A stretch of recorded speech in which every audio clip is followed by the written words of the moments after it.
Hola a todos, ¿cómo estáis? ¿Queréis llevaros una gorra como esta firmada por mí o descuentos especiales en la Dual Collection con Repsol y Honda? Pues entrar en blackshopping.es. Bismillahirrahmanirrahim.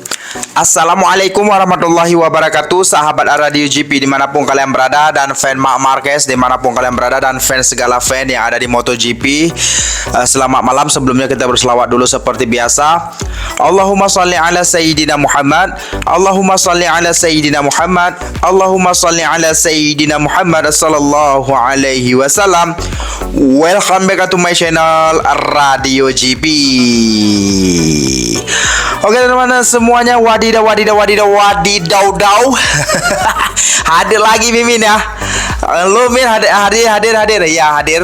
Begitu juga teman-teman, terima kasih sudah hadir di video Mimin, di channel Mimin. Terima kasih. Pokoknya kehadiran teman-teman semuanya membuat Mimin jadi semangat teman-teman.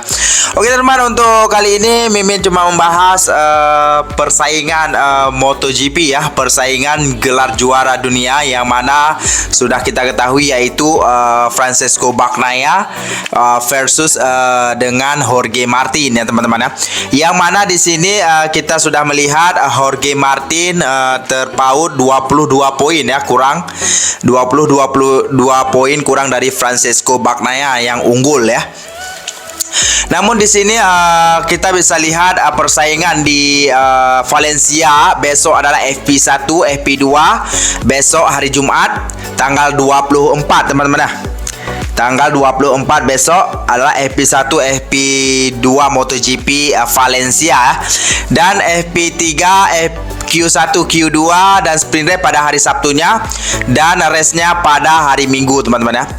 Dan di sini ingin Mimin katakan adalah poin-poin atau finish posisi-posisi yang harus dimenangkan oleh Francesco Bagnaia ya, yang harus dimenangkan Francesco Bagnaia untuk mengunci gelar juaranya di Valencia ini, atau mendapatkan titel juara dunianya Francesco Bagnaia ya.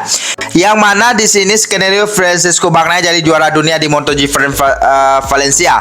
Francesco Bagnaia berpeluang besar untuk merebut titel juara MotoGP di Valencia. Ini menyebutkan atau menyabut gelar juara dunianya.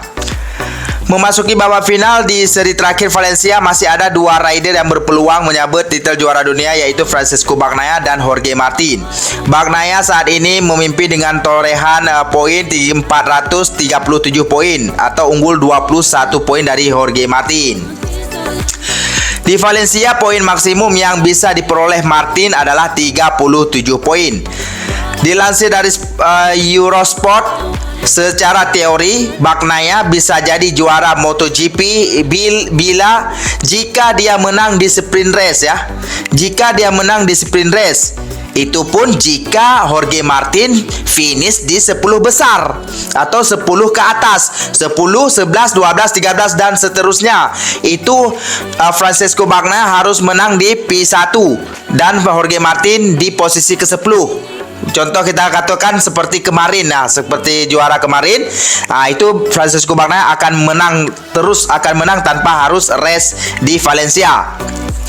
Maka Bagnaia hanya perlu finish paling buruk 5 atau lebih. Dan setidaknya Bagnaia harus finish dengan jarak 5 poin atau lebih saat sprint dengan Martin. Jika berhasil, selisihnya akan menjadi 26 poin atau lebih. Ini berarti jika Martin memenangi balapan dan mendapatkan 25 poin, tidak mampu lagi mengejar Francesco Bagnaia. Kalau hari saat sprint race-nya Francesco Bagnaia unggul 26 poin, itu sudah sah Francesco Bagnaia juara dunia ya. Dan inilah hitung-hitung posisi yang harus dimenangkan oleh Francesco Bagnaia untuk mengunci gelar juara dunia. Jika Francesco Bagnaia finish di posisi pertama, maka Jorge Martin harus finish di posisi kedua. Harus lebih dari posisi kedua ya, di atas posisi kedua, berarti harus posisi ketiga, keempat dan sekiannya. Francesco Bagnaia harus posisi 1. Dan jika Francesco Bagnaia di P2, maka Jorge Martin harus lebih daripada P4. Jorge Martin harus finish P4, Bagnaia harus finish P2, baru Francisco Bagnaia menang. Dan jika Francisco Bagnaia finish atau mendapatkan P3, Jorge Martin harus finish di atas P6 ya, P6, P7, P8 dan sekian ya. Dan jika Francisco Bagnaia finish di P4, maka Jorge Martin harus finish di atas 7, posisi 7 atau P7 ke atas. Dan jika Francisco Bagnaia finish di P5, Jorge Martin harus finish di atas P8. Dan jika Francisco Bagnaia finish di P6, maka Jorge Martin harus P9 ke atas atau tanpa poin gitu ya. Itu ini finish di sprint race ya. Sementara itu bagi Jorge Martin itu tidak bisa menyabet gelar juara MotoGP pertama kalinya. Dia harus bisa finish di posisi kedua besar saat sprint race. Dengan begitu penentuan juara masih akan ditentukan pada balapan utama. Jadi untuk Jorge Martin bisa mempertahankan atau bisa menggagalkan selebrasi kejuaraan Pecco Bagnaia di sprint race, Jorge Martin paling kurang dia P2. Paling kurang P2. Kecuali Jorge Martin P5, Francisco Bagnaia di atas 10, itu masih bisa dijenggal ya. Dan di sini kita dikatakan Jorge Martin finish di P2 saja, berarti kejuaraan dunia berlanjut pada race-nya ya, pada race-nya.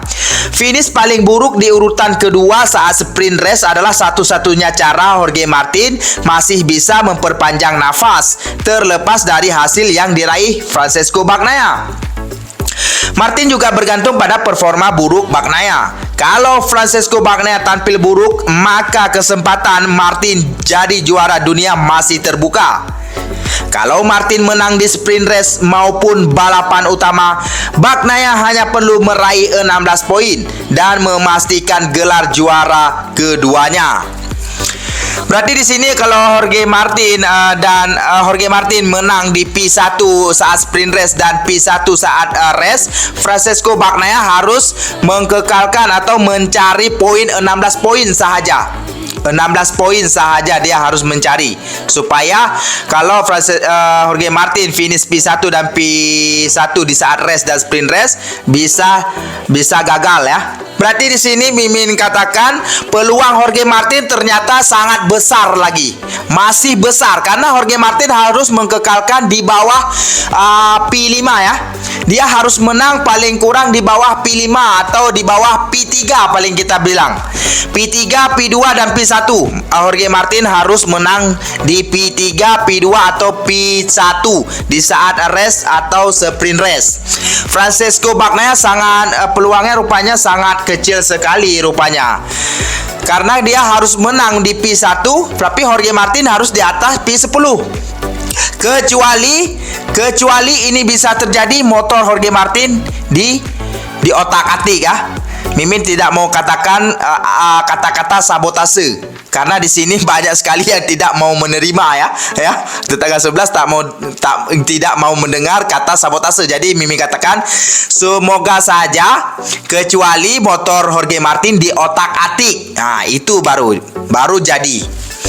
Sebab kenapa? Peluang Jorge Martin rupanya sangat besar, masih besar sekali untuk mengkekalkan juara dunianya. Baru Mimin tahu rupanya. Mimin ingat sangat tipis sekali, rupanya sangat besar, masih besar peluang juara Jorge Martin. Gila parah ini pasti main kaki semua nanti ini. Semua main kaki. Yang bilang ada tim order, nggak ada tim order, kita lihat saja sprint race dan race nanti. Ya, semoga aja kita bisa melihat sampai race-nya ya, perebutan gelarnya sampai race-nya baru seru ya. Kalau kita lihat di sprint race-nya saja habis, udah nggak seru lagi ya. Tapi lihat saja di sprint race saja sudah mulai main tim order, baik Jorge Martin maupun Francisco Bagnaia. Walaupun tetangga sebelah mengatakan Francisco Bagnaia tidak mau menggunakan tim order ya.